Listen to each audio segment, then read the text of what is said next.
ધોરણ 12 પ્રકરણ 2 ના 14મા ભાગમાં આપણે ભણીશું એક અગત્યનો ટોપિક વિદ્યુતીય વાહકતા। હવે સમજો મિત્રો, વિદ્યુતનું વહન જે છે એ બે રીતે થઈ શકે। એક તો ધાતુઓ દ્વારા વિદ્યુતનું વહન અને બીજું દ્રાવણોમાં વિદ્યુતનું વહન। ધાતુઓ દ્વારા જે વિદ્યુતનું વહન થાય એ કોના દ્વારા થાય? ધાત્વીય વાહકો દ્વારા થાય। અને દ્રાવણોમાં જે વિદ્યુતનું વહન થાય એ દ્રાવણની અંદર જે આયનો છે એના દ્વારા થાય। આપણે સંતુલનવાળા ચેપ્ટરમાં 11મા ધોરણમાં ભણ્યા હતા કે ફેરેડે બે પ્રકારના પદાર્થોનું વર્ગીકરણ કર્યું, એક વિદ્યુત વિભાજ્ય અને બીજા વિદ્યુત અવિભાજ્ય। જેમ કે જલીય દ્રાવણમાં આયનો મુક્ત કરે એને આપણે શું કહેતા? વિદ્યુત વિભાજ્ય પદાર્થો। NaCl નાખો પાણીમાં તો Na+ અને Cl- આયનો મુક્ત કરશે તો એ વિદ્યુત વિભાજ્ય પદાર્થ છે। પણ પાણીમાં ગ્લુકોઝ નાખો તો કાર્બન ને હાઇડ્રોજન ને બધું કંઈ મુક્ત નહીં કરે, બરાબર? તો ગ્લુકોઝ આયન મુક્ત કરતા નથી, તો ગ્લુકોઝ જે છે વિદ્યુત અવિભાજ્ય પદાર્થ છે। મતલબ ગ્લુકોઝના દ્રાવણમાં વિદ્યુતનું વહન ના થઈ શકે, પણ હા NaCl નું દ્રાવણ હોય તો વિદ્યુતનું વહન થઈ શકે, બરાબર? બીજું આપણને એ પણ ખ્યાલ છે કે જે વિદ્યુત વિભાજ્ય હોય એ પ્રબળ વિદ્યુત વિભાજ્ય પણ હોય અને નિર્બળ વિદ્યુત વિભાજ્ય હોય, બરાબર? પણ એ વાત આપણે પછી ચર્ચીશું। તો પહેલા તો એક વસ્તુ આપણે આ જોઈ લઈએ કે વિદ્યુતની વાહકતા જે છે એક તો બે રીતે હોય, એક તો ધાતુઓ દ્વારા વિદ્યુતનું વહન થાય અને બીજું દ્રાવણોમાં વિદ્યુતનું વહન થાય। તો અહીંયા આગળ મેં બે ભાગ પાડ્યા છે, એક ધાત્વીય વાહકો કે જે વિદ્યુતનું વહન કરે અને બીજું વિદ્યુત વિભાજ્ય વાહક હોય કે એ પણ વિદ્યુતનું વહન કરે, બરાબર? મતલબ વિદ્યુત વિભાજ્યનું જે દ્રાવણ હોય એમાં વિદ્યુતનું વહન થાય। તો સમજો, ધાત્વીય વાહકોમાં વિદ્યુતનું વહન કોના વડે થાય? તો મુક્ત ઇલેક્ટ્રોન વડે વિદ્યુતનું વહન થાય। જ્યારે અહીંયા મુક્ત આયન વડે વિદ્યુતનું વહન થાય। જેમ કે પાણીની અંદર NaCl નાખ્યું તો Na+ અને Cl- આયનોનું જે વહન થશે એના દ્વારા હવે વિદ્યુતનું વહન થશે। એક ક્લિયર વાત સમજી લો, શબ્દનો અર્થ સમજો। વિદ્યુતનું વહન મતલબ વિદ્યુત ભાર જે છે એ એક જગ્યાથી બીજી જગ્યાએ ગતિ કરે એટલે વિદ્યુતનું વહન થાય। જેમ કે ઇલેક્ટ્રોન ઉપર ઋણ વિદ્યુત ભાર છે તો એક જગ્યાએ બીજી જગ્યાએ ગતિ કરે છે તો વિદ્યુતનું વહન થાય છે। એ જ રીતે જ્યારે તમે NaCl ને પાણીમાં નાખો છો તો Na+ અને Cl- આયન બને છે। તો Na+ ધન વીજભાર, Cl- ઋણ વીજભાર, તો વિદ્યુત ભાર જો એક જગ્યાએ બીજી જગ્યાએ ચલિત થઈ શકે તો વહન થાય। એટલા માટે આપણે પહેલા પાઠમાં ભણ્યા, ખબર છે ને, ઘન NaCl માં વિદ્યુતનું વહન ના થાય। કેમ? કારણ કે વિદ્યુત ભાર તો છે જ એની જોડે, પણ એ ક્યાંય ચલિત થઈ શકતા નથી, એક જગ્યાએ બીજી જગ્યાએ જઈ શકતા નથી। પણ એ જ NaCl ને તમે દ્રાવણમાં નાખી દો અથવા પ્રવાહી સ્વરૂપમાં NaCl હોય તો એ શું કરશે? આયનો મુક્ત થઈ જશે અને એક જગ્યાએ બીજી જગ્યાએ ફરી શકશે, વહન કરી શકશે, જેના કારણે વિદ્યુતનું વહન થઈ શકે। બીજું, વિદ્યુતના વહન દરમિયાન કોઈ પણ પ્રકારનો રાસાયણિક ફેરફાર થતો નથી। જેમ કે તાંબાના તારમાંથી વિદ્યુત પ્રવાહ પસાર થઈ રહ્યો છે તો એમાં કોઈ રાસાયણિક ફેરફાર નહીં થાય, બરાબર? લાઈવ તાર હોય તો એવું ને એવું જ છે, બંધારણ એનું એ જ છે, અને સ્વિચ બંધ કરી રાખ્યું હોય ઘરમાં અને એ જે વીજળીના તારમાંથી ઇલેક્ટ્રોનનું વહન નથી થતું તો પણ એનું બંધારણ કેવું રહેશે? એકનું એક જ થશે। એટલે એમ કહે છે કે વિદ્યુતના વહન દરમિયાન કોઈ પણ પ્રકારનો રાસાયણિક ફેરફાર થતો નથી। જ્યારે દ્રાવણમાં વિદ્યુતનું વહન થાય તો એ વિદ્યુતના વહન દરમિયાન શું થાય છે? રાસાયણિક ફેરફાર થાય છે। બીજું, દ્રાવ્યનું વહન થતું નથી। જ્યારે આયનોના સ્વરૂપમાં દ્રાવ્યનું વહન થાય છે, દ્રાવ્ય અથવા તો દ્રવ્ય, દ્રવ્ય એટલે કોઈ પદાર્થોનું વહન નથી થતું। આપણને ખબર, કોપરનો તાર કંઈ એક જગ્યાએ બીજી જગ્યાએ નથી થતું, એ તો એની અંદરથી ઇલેક્ટ્રોન એક જગ્યાએ બીજી જગ્યાએ જાય છે। જ્યારે આયનોના સ્વરૂપમાં દ્રવ્યનું વહન થાય છે, બરાબર? અહીંયા દ્રવ્ય, આમ તો ઇલેક્ટ્રોન દ્રવ્ય જ કહેવાય, પણ છતાં આપણે દ્રવ્યના અર્થમાં આપણે પદાર્થ લઈશું, ઇલેક્ટ્રોન લઈશું નહીં। બીજું, આયનના સ્વરૂપમાં દ્રવ્યનું વહન થાય છે, તો આયન એક જગ્યાએ બીજી જગ્યાએ થાય તો દ્રવ્ય એક જગ્યાએ બીજી જગ્યાએ ખસે છે। તાપમાનના વધારા સાથે અવરોધ વધે એટલે કે વાહકતા ઘટે। તાપમાન વધારો તો વિદ્યુતની વાહકતા શું થઈ જશે? ઘટી જશે। શેમાં? તો ધાત્વીય વાહકોમાં। કેમ? કારણ કે અવરોધ વધવાનો। અવરોધ કેમ વધે? તો સમજો, શું કહે છે? પરમાણુ કર્નેલના કંપનના લીધે અવરોધ ધરાવે છે। પરમાણુ કર્નેલ મતલબ ઋણ જે બાહ્યતમ કક્ષા સિવાયનો જે પરમાણુનો ભાગ, આપણે કર્નેલ કોને કહીએ છીએ ખ્યાલ છે ને? દાખલા હું એમ કહી દઉં કે Na પરમાણુનું બંધારણ દોરું હું, તો Na નો પરમાણુ ક્રમાંક કેટલો છે? 11. તો હવે આ જે Na છે આ એનું કેન્દ્ર સમજો. હવે આ પહેલી કક્ષા Na ની, પછી બીજી કક્ષા અને ત્રીજી કક્ષા. સમજો આ જે છે કક્ષા ગુલાબી રંગથી બતાડું, આ શું છે? પરમાણુનું કેન્દ્ર છે. તો પહેલી કક્ષામાં 2 ઇલેક્ટ્રોન, બીજી કક્ષામાં 8 ઇલેક્ટ્રોન અને ત્રીજી કક્ષામાં કેટલા ઇલેક્ટ્રોન હોય? 8. 2 8 એટલે 10 થઈ ગયા ને, એટલે કેટલા ઇલેક્ટ્રોન હશે? 1. બરાબર. તો આટલો જે ભાગ જે થયો બાહ્યતમ કક્ષા સિવાયનો, એ ભાગને શું કહેવાય મિત્રો? કર્નેલ કહેવાય. તો હવે ઇલેક્ટ્રોન એટલે બાહ્યતમ કક્ષાના ઇલેક્ટ્રોન જે છે ધાતુમાં બધી જગ્યાએ ફરતા હોય. બધી જગ્યાએ ફરતા હોય એટલે ધાતુ વિદ્યુતની વાહક હોય. બરાબર. બીજું, હવે ઇલેક્ટ્રોનના વહન દરમિયાન તમે જો તાપમાન વધારે આપો છો તો કર્નેલનું કંપન વધારે થશે. કર્નેલનું કંપન વધારે થશે એટલે ઇલેક્ટ્રોનને વચમાં નડશે. ખ્યાલ આવે છે ને? જેમ કે એક રોડ તમારે ક્રોસ કરવો છે તો રોડ ઉપર કોઈ ગાડીઓ જતી નથી, અથવા તો ધીમી ધીમી સ્પીડમાં ગાડીઓ જાય છે, અને બીજું ફૂલ સ્પીડમાં ઘણી બધી ગાડીઓ જાય છે, તો તમે જલ્દી રોડ નહીં કરી શકો ક્રોસ. બરાબર. તો કંપન શું થઈ ગયું? વધે છે એટલે અવરોધ વધે છે, અને અવરોધ વધે છે તો વાહકતા ઘટે છે. એટલે ખાસ યાદ રાખીશું, પરમાણુના કંપનના લીધે અવરોધ હોય છે. તાપમાન વધારશું, અવરોધ વધશે, જેના કારણે એની વાહકતા ઘટશે. જ્યારે અહીંયા સમજો, અહીંયા અવરોધ કોના કારણે હોય છે? તો આંતર આયોનિક આકર્ષણ અને માધ્યમની સ્નિગ્ધતાને કારણે શું હોય છે? અવરોધ હોય છે. મતલબ માધ્યમ જેટલું ઘટ એટલું આયનોનું વહન ઝડપી નહીં થાય. ખ્યાલ આવે છે ને? તમને રોડ ઉપર દોડવાનું કીધું હોય અને રેતીમાં દોડવાનું કીધું હોય તો રેતીનું માધ્યમ કેવું ઘટ્ટ થઈ ગયું, તો જલ્દીથી દોડી ના શકો. તો માધ્યમ જેટલું ઘટ્ટ હોય, માધ્યમની સ્નિગ્ધતા જેટલી વધારે, એટલું આયનનું વહન ઝડપી થશે નહીં. અને આયનનું વહન ઝડપી નહીં થાય તો વિદ્યુતની વાહકતા શું થશે? ઘટે. બરાબર. તો હવે શું થશે? તો તમને ખબર છે મિત્રો, સ્નિગ્ધતા જે છે એ તાપમાનના વ્યસ્ત પ્રમાણમાં હોય. 1/, સ્નિગ્ધતા. તો તમે સ્નિગ્ધતા તાપમાન વધારશો તો સ્નિગ્ધતા ઘટશે, જેના કારણે શું થયું? હવે અવરોધ પણ ઘટશે. અવરોધ ઘટશે એટલે વાહકતા વધે. તો તાપમાનના વધારા સાથે અવરોધ ઘટે છે અને વાહકતા વધે છે. અવરોધનો વ્યસ્ત એટલે વાહકતા. બરાબર. હવે સમજો, અહીંયા મેઇન વસ્તુ આપણે યાદ રાખીશું કે આ જે વિદ્યુતીય વાહકો છે એમાં વાહકતા તાપમાન વધારો તો ઘટે, પણ જે આયનીય વાહકો છે એમાં વાહકતા તાપમાનના વધારા સાથે વધે છે. કોના કારણે? તો સ્નિગ્ધતા કારણભૂત બનશે, અથવા તો આયનીય આકર્ષણ કારણભૂત બનશે. અહીંયા પરમાણુ કર્નેલનું કંપન કારણભૂત બનશે. અને છેલ્લે એક વાક્ય, વિદ્યુત વિભાજનના ફેરેડેના નિયમનું પાલન થતું નથી. બરાબર. કોનામાં? તો આ ધાત્વિય વાહકોમાં. જ્યારે આયનીય વાહકોમાં વિદ્યુત વિભાજનના ફેરેડેના નિયમનું પાલન થાય છે.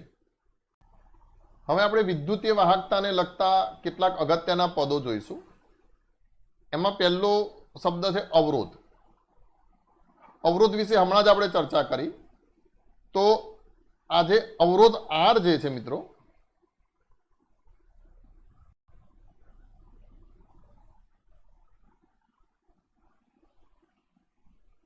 એના માટે આપણે આવું એક સૂત્ર લખીશું. આર ચલે છે L/A, જ્યાં L બરાબર શું બતાડે છે? તો વાહકની લંબાઈ.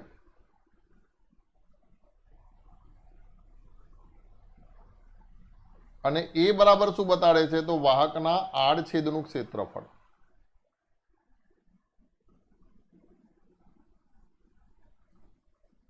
જેમ વાહકની લંબાઈ વધારે હશે એમ મિત્રો અવરોધ વધારે હશે, અને આડછેદનું ક્ષેત્રફળ જેમ વધારે હશે એમ અવરોધ ઓછો હશે. જેમ કે સીધી વસ્તુ છે, તમે બગીચામાં પાઇપલાઇનથી પાણી છાંટતા હો તો આમ એક અંગૂઠો બંધ કરી અને પાણી અટકાવી શકો છો, પણ ખેતરમાં મોટી 3ની 4ની પાઇપ હોય અને એનાથી પાણી જતું હોય તો તમે એને આમ રોકી શકો ના? આડછેદનું ક્ષેત્રફળ વધી ગયું, અવરોધ કેવો થઈ ગયો? ઓછો થઈ ગયો. બરાબર. જ્યારે લંબાઈ વધી ગઈ તો અવરોધ શું થઈ જશે? વધી જશે.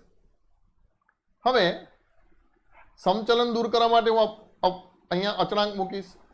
તો જેમ કે આર બરાબર રો ઇન્ટુ L/A. તો આ મને એક અચળાંક મળ્યો અને એક સૂત્ર પણ જોડે જોડે મળ્યું.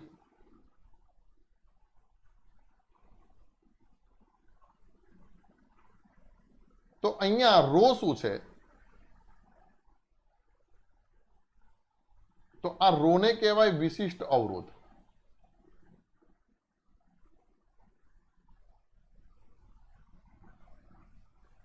અથવા એને શું કહીશું? એ વાહકની અવરોધકતા. સમજો, વિશિષ્ટ અવરોધ, કોઈ વસ્તુને વિશિષ્ટ બનાવી હોય ને તો મૂલ્યોને એક એકમ ધારી લેવાના, એટલે વસ્તુ શું થઈ જાય? વિશિષ્ટ. તો મારે જો વ્યાખ્યા આપવી હોય તો શું થશે? 1 મીટર લંબાઈ અને 1 મીટર સ્ક્વેર આડછેદનું ક્ષેત્રફળ, અથવા તો એકમ લંબાઈ અને એકમ આડછેદનું ક્ષેત્રફળ ધરાવતા વાહકના અવરોધને શું કહે છે? વિશિષ્ટ અવરોધ કહે છે. બરાબર. આના ઉપરથી આપણે મતલબ અવરોધ જે છે એનો આપણે ખાલી એકમ અહીંયા કને લખી દઈએ.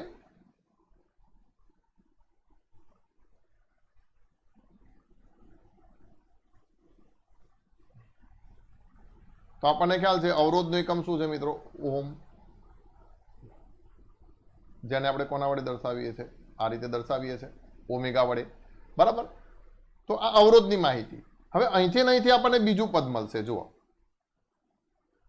તો આપણું પદ નંબર 2 છે. આને આપણે શું કીધું? વિશિષ્ટ અવરોધ, અથવા શું કહી દીધું? અવરોધકતા. તો અહીંયા હું શબ્દ શું લખું છું? અવરોધકતા.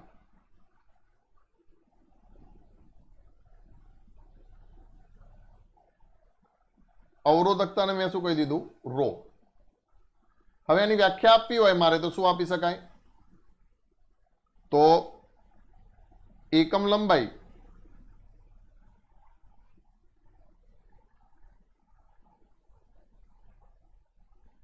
L અને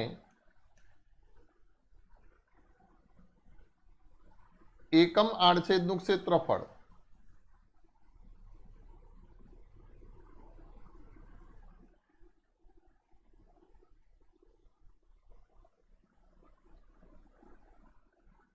ધરાવતા વાહકના અવરોધને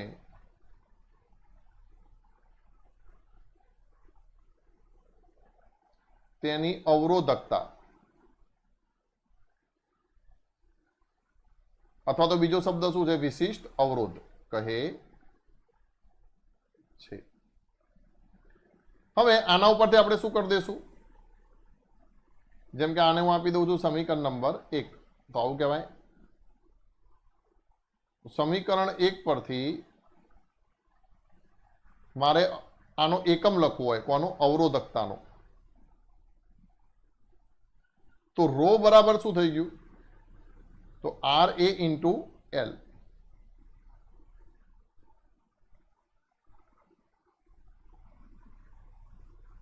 તો આ મને એક બીજું સૂત્ર મળ્યું. કોનું? અવરોધકતાનું. તો જુઓ, આના પરથી આપણે આ અવરોધકતાનો એકમ લખીએ.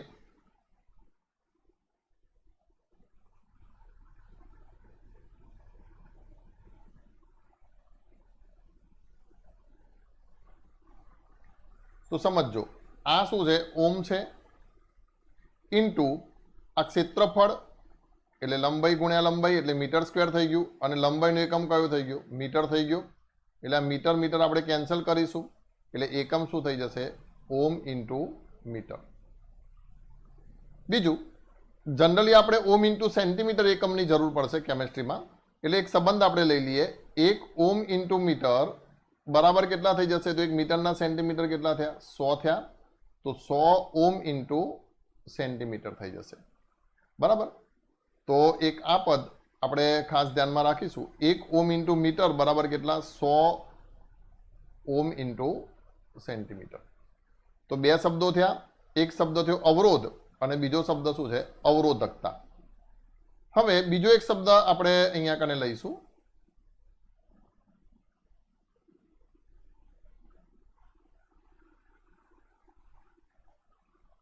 જેને આપણે કહીશું વાહકતા. જી. હવે સમજો આખી વસ્તુ. અવરોધના વ્યસ્તને વાહકતા કહેશું. અહીંયા એવી ભૂલ ના પડે કે અવરોધકતાનો વ્યસ્ત વાહકતા, કારણ કે અહીંયા સમજો વાહકતા 2 રીતે આપણે ભણવાની છે. તો પહેલા એક વાહકતા હું બતાડું છું જી વિશે. તો વાહકતા જી એટલે સીધી જ વસ્તુ આપણે એની વ્યાખ્યા કહી દઈશું. વાહકતા મતલબ શું? તો અવરોધનો વ્યસ્ત. તો અહીંયા કને જી બરાબર અહીંયા કને મને શું મળશે? 1/r. તો જી બરાબર અહીંયા થઈ ગયું 1/r એટલે અવરોધનો વ્યસ્ત. એટલે મારે વ્યાખ્યા આપવી હોય તો શું કહેવાય? અવરોધના વ્યસ્તને વાહકતા જી કહે છે. તો ધેરફોર એનો જે મને એકમ મળશે એ એકમ શું મળશે? તો ઓમ ઇનવર્સ. આવું થયું. અથવા એને હું આ રીતે ઓમેગા ઇનવર્સ બતાડીશ. અથવા જે છે આ ઓમેગા ઇનવર્સ એને બીજી રીતે મારે કહેવું હોય તો શું કહેવાય? મોહ કહેવાય મિત્રો. ઊંધું. ઓમનો ઊંધો શબ્દ લીધો, મોહ. અથવા એને હું ઊંધું આ રીતે લખીશ, આ રીતે. અથવા એને આપણે શું કહી દઈશું? સાયમેન્સ.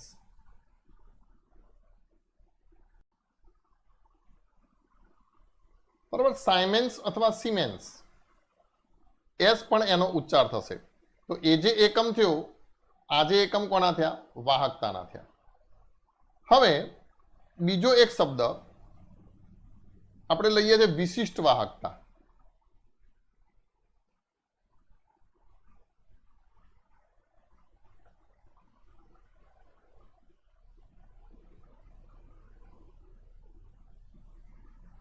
વિશિષ્ટ વાહકતાને આપણે એક ગ્રીક મૂળાક્ષર કે જેવો જ એના વડે દર્શાવીશું, પણ એને શું કહેવાશે? કપ્પા કહેવાશે. કે બોલશો તો વાંધો નથી, કે જેવો જ આવે મિત્રો. તો એ વિશિષ્ટ વાહકતા એને આપણે શું કહી દઈશું? કપ્પા. તો હવે સમજો, અવરોધના વ્યસ્તને વાહકતા કહીશું, પણ જે અવરોધકતાનો વ્યસ્ત છે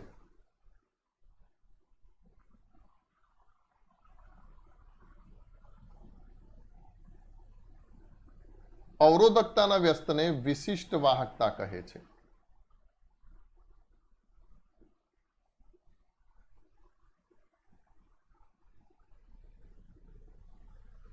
તો વિશિષ્ટ વાહકતા એ અવરોધકતાનો વ્યસ્ત છે. અને અવરોધકતાને આપણે કોના વડે દર્શાવતા? તો અહીંયા કને રો વડે દર્શાવતા. બરાબર. એટલે ધેરફોર હું અહીંયા કને લખી દઉં કે ધેરફોર આ કપ્પા જે છે એના બરાબર શું થશે? 1/રો થશે. અને ધેરફોર આ કપ્પા બરાબર શું થશે? તો જુઓ, આ શું થઈ ગયું? તો 1/રો. તો આનો વ્યસ્ત લઈ લઉં તો L/r ઇન્ટુ એ. 1/રો લઈ લઈએ એટલે શું થઈ જશે? L/r ઇન્ટુ એ. એટલે આ મને શું મળશે? L/r ઇન્ટુ એ.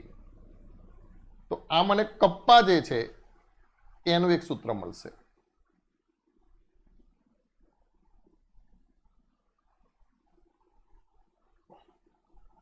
આ સૂત્રને આપણે આવી રીતે બતાડીશું દાખલો ગણવા માટે. બરાબર. અથવા કે બરાબર 1/r ગુણ્યા L/a. દાખલા માટે તમે અહીંયા કને ખાસ આ સ્વરૂપ એનું ધ્યાન રાખજો. બરાબર. હવે સમજો, જ્યાં આ 1/r જે છે એ અવરોધનો વ્યસ્ત હતો. બરાબર. એને આપણે શું કહેતા? વાહકતા જી કહેતા. અને આ L/a જે છે એને કહેવાય મિત્રો કોષ અચળાંક.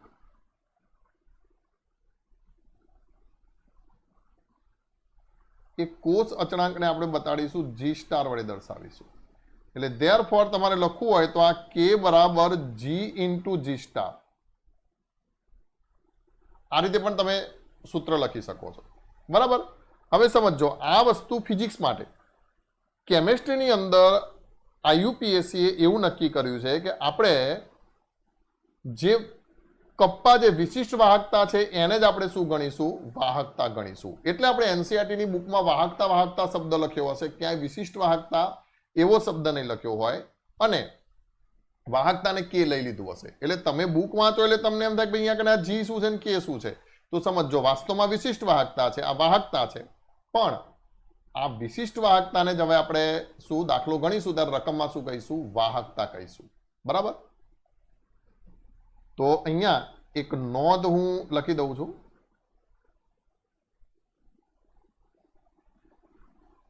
IUPAC અનુસાર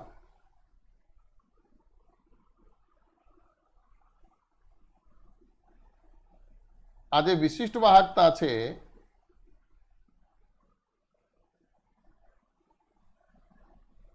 વિશિષ્ટ વાહકતાને જ વાહકતા કહે છે. બરાબર. હવે આપણે એનો એકમ આપણે લઈએ આ જે સમીકરણ છે એના ઉપરથી. જેમ કે આ બીજું સમીકરણ અને આપણને અહીંયા જે સમીકરણ મળ્યું એ કયું મળ્યું? ત્રીજું મળ્યું. તો સમીકરણ 3 પરથી આપણે વિશિષ્ટ વાહકતાનો એકમ લઈ લઈએ તો શું બનશે?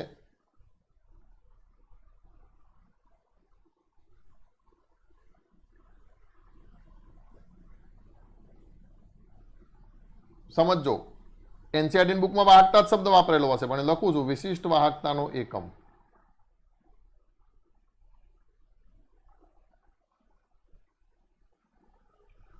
તો શું થશે? તો L ના છેદમાં R ઇન્ટુ A. બરાબર. હવે સમજો, અહીંયા કને એવું છે કે L ના છેદમાં R ઇન્ટુ A. તો આ L જે છે એના બરાબર શું આવ્યું? મીટર આવ્યો. પછી 1/R, 1/R ને આપણે શું કહી દઈએ છીએ? સાયમેન્સ કહી દઈએ છીએ. અને A, તો A જે છે એ શું થઈ ગયું? તો મીટર સ્ક્વેર થઈ ગયું. બરાબર. તો સાયમેન્સ મીટર ઇનવર્સ આવું થશે. ખબર પડી ને વાર? 1/R જે છે, અથવા તો હું આમ કહી દઉં કે ભાઈ આ L, બીજી રીતે સમજાવું છું. જુઓ, મતલબ L એટલે શું થઈ ગયું? મીટર. R એટલે શું થઈ ગયો? ઓમ. અને આ શું થઈ ગયું? મીટરનું સ્ક્વેર, R છેદનું ક્ષેત્રફળ. પણ 1/ઓમ એટલે મો, અથવા તો એને શું કહી દે? સાયમેન્સ. એટલે આ શું કહી દે? સાયમેન્સ ઇન્ટુ મીટર. એટલે આ જે એકમ છે એને સાયમેન્સ પ્રતિ મીટર અથવા ઓમ ઇનવર્સ, મીટર ઇનવર્સ અથવા મો મીટર ઇનવર્સ એવી રીતે બતાવશું. બરાબર. આ કાઢ નાખું છું આટલું.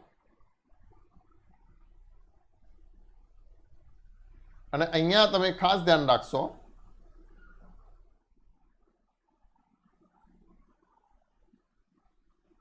એક સાયમેન્સ મીટર ઇનવર્સ બરાબર 0.01 સાયમેન્સ સેન્ટીમીટર ઇનવર્સ. જો અહીં ભૂલ ના પડે, તમે એવું ના કહેતા કે 1 મીટરના તો 100 સેન્ટીમીટર ના થાય. અરે પણ આ મીટર ક્યાં છે? છેદમાં છે. સમજો, સાયમેન્સ મીટર બરાબર ખાલી જગ્યા સાયમેન્સ સેન્ટીમીટર. તો સાયમેન્સ સાયમેન્સ છે તો 1 મીટરના કેટલા સેન્ટીમીટર થાય? 100 સેન્ટીમીટર થાય. 100 ઉપર જશે એટલે કેટલા થશે? 0.01 થઈ જશે. અથવા તો એક સાયમેન્સ સેન્ટીમીટર ઇનવર્સ બરાબર 100 સાયમેન્સ મીટર ઇનવર્સ. આવું ધ્યાન રાખશો. બરાબર. એટલે આ બધા તથ્યો જે છે ખાસ યાદ રાખજો. બાકીનો બધો કચરો કાઢી નાખું છું. કચરો એટલો આમ તો સમજવાનું માટે જ હતો. તો એક આ સંબંધ